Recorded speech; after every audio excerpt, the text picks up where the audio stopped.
নমস্কার, this is Biplab Sheel from inspiring Biplab. আজকে যে গল্পটি বলবো, এই গল্পটি আমাদের জীবনের সঙ্গেও জড়িত। কীরকম গল্পটি? একটি গ্রামে দুটি বিড়াল থাকতো। তারা একে অপরের ভালো বন্ধু। তারা একসঙ্গে খাবার সন্ধানে যেত, তারা একসঙ্গে খেলাধুলা করতো, তারা একসঙ্গে যে কোনো জায়গায় ঘুরে বেড়াতো। তারা একদিন বললো একে অপরকে, আমরা তো সারাদিন এই বাড়ির মধ্যেই কাটাই, চল আমরা ঘুরে আসি। তারা রীতিমতো ঘোরার জন্য বের হলো এবং রাস্তা দিয়ে যেতে যেতে তারা কিছুটা দূর পথ পার হওয়ার পর একটি কেকের দোকান দেখতে পেল।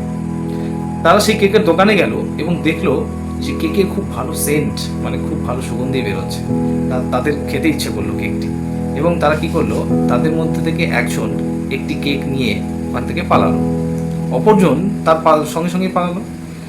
তারা ওই কেকটিকে নিয়ে তাদের বাড়িতে নিয়ে আসলো এবং নিয়ে আসার পর তারা একটা কঠিন সমস্যার সম্মুখীন হলো।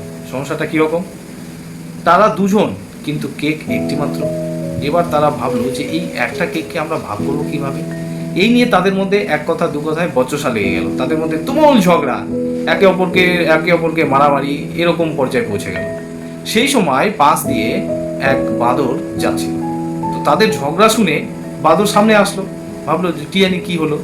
এবার বিড়াল ওই বাদরকে দেখে বিড়াল বলল, ও বাদরদা, একটু আসুন না। বলছে, কেন রে, তোদের মধ্যে ঝগড়া কেন?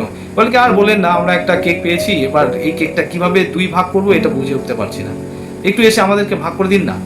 বাদর ভাবলো, এটাই সুযোগ, আমি যাই, কেকটা আমি খাবো, দেখি কেমন করে তোরা খাস। মনে মনে ভাবলো এবং তাদের সঙ্গে দেখা করলো। দেখা করে বললো, আচ্ছা ঠিক আছে, তোরা দুজন দু জায়গায় বস, আমি এবার কেকটাকে ভাগ করবো।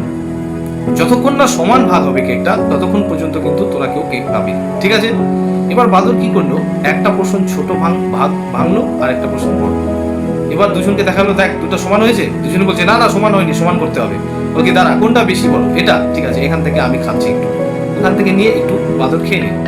এবার যখন এটা ভাঙলো, তখন আরেকটা বড় হয়ে গেল, এটা ছোট হয়ে গেল। তখন আবার বিড়ালটি বললো, আরে না, আমারটা তো বড় হয়ে গেল, এটা তো সমান হলো না।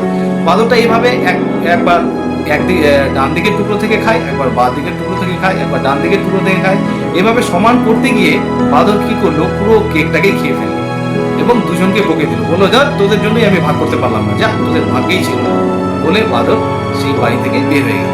এবার বিড়াল দুটি হতবাক হয়ে একে অপরকে দেখতে লাগলো এবং ভাবলো যে কেন যেন আমরা সেই বাদরকে ডেকে আনলাম, বেকার বেকার, আমরা নিজেরাই ভাগ করতে পারতাম, শুধু শুধু আমাদের খাবারটা সে ছিনিয়ে নিয়ে চলে গেল। এই গল্প থেকে আমরা শিখতে পারলাম যে যখন দুই ব্যক্তি ঝগড়া করে, তখন তৃতীয় ব্যক্তি তার অ্যাডভান্টেজ নেয়। এই জন্যই কখনোই নিজেদের মধ্যে ঝগড়া